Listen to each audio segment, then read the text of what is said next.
Guys, welcome back to another video. In this video I'm going to show you guys how to replace this weather strip on the door, which obviously you can see that it's fading and it's just old and worn. So in order for you to do that, you have to go in the inside of the car.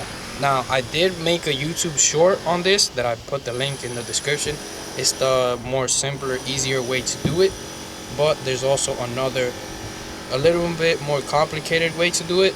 But if you don't want to mess anything up, I think it's also best to do it that way. Okay, so as you can see, I already removed the one on the right side. So you can see all of that. That's where it was. I was able to remove it with this piece, just basically going under it. So basically right here, I would use this, kind of go under it. Make sure you put something in between the bottom of the tool and the paint so you won't scratch the paint.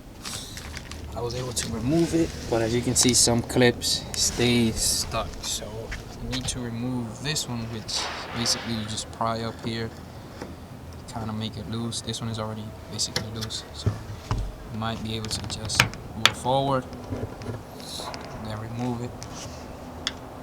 But that's basically how you remove the clips. This is the part number for the part that you guys want.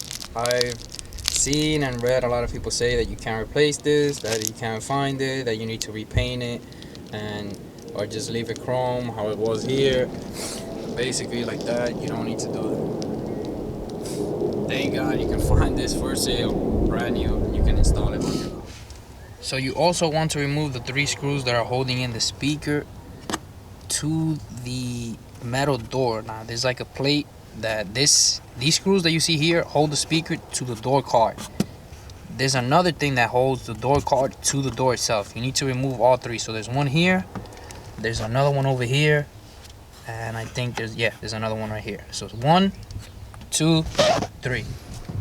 So once you remove all 3, so one here, the one here, and all 3 for the speaker, all 3 screws, and this one over here, you pull on this and it's going to have a little bit of give. Now if you start pulling, you should be able to release it from the clips that are holding the door, which I'll show you once I get it out, and then you should be able to take this door card off the door and get better access and a better view to the clips under here. Also, this handle that you see here, this one, clips in to this part of the door. So if anyone has seen my exterior door handle removal and replacement, you will remember how to do this. But basically it goes like this and it will lock into place like that. Remember to do this when you remove it and when you install the door, so that way when you pull this handle, it unlocks the door from the inside. Remember to also remove this inside door clip. It basically hides the screws holding the mirror to the door. This, you can literally pull it off. If you don't remove this and you try to remove the door card, it's basically going to jam up here and you're not going to have the clearance to remove this from the door. So just make sure you remove this. You literally can just take your time, pull it off. There's no screws or anything holding it on. So you just need to put it off. You just need to pull it off at the right place. Okay, so you can see there's a clip holding it here. So this basically goes like this. So make sure you don't break this tab here. There's another tab that goes here, and there's this clip that goes here and bolts into this slot right here. You don't need to remove the mirror, but you do need to loosen all 3 bolts. So you need to loosen this one, and this one. And I will explain that once I remove the door card and show you how to. The best way I found out to remove the window trim on the outside, you can see because I have no clips available, and you can see on this side there's no trim. It's still to lift up this corner here at the end and basically just pull up until all the clips are removed. It doesn't matter if it breaks because you have one to replace it with. You can see some clips stay in place, but the reason I found out it's the best way, especially with these clips here, is because you can see that the glass is here. So you can't pick at it from the inside because you're putting pressure on this glass, and it's better to break the trim that you're already going to replace than break the glass that should be fine and it's going to be more expensive and more of a headache to fix.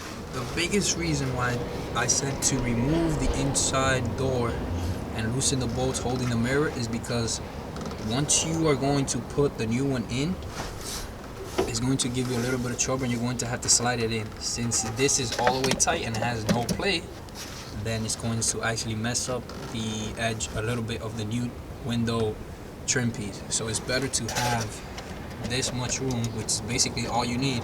That's why you do not have to remove the mirror. Do that and then it should be able to slide in place, and make sure all the clips go into place. If by any chance it's uneven by the time you try to put it all the way in, it's basically because one of the clips here is not aligned and it's not clipped onto the door. This is what I mean by when you go to put the new trim piece on, it's basically not going to slide and it's going to be forced, which is basically going to just remove this part of the trim piece. So this edge right here that you see, this is going to be like all crumpled up. It's going to basically remove it off the metal piece on the bottom. So that's why you want to loosen the screws on the mirror. So I ended up removing the mirror. Now it's not that bad because you don't need to disconnect it, but basically you can see how far the trim piece goes past where the mirror is. So it's basically the mirror is here and this is all the way past that. So it's better to remove it. It's easy. It's only 3 screws and you can screw it back in, and it's that simple. This is just a better way to do it. And that's how you replace the door window trim on your 5th generation Honda Prelude. As you can see, it might be something really simple, but it does have a major effect on the appearance of the car, and that's why I wanted to change it so bad. So I'm glad I did. I've read and seen a lot of people that say that you can replace this, but you can't find where to buy it. I have a link in the description for this piece.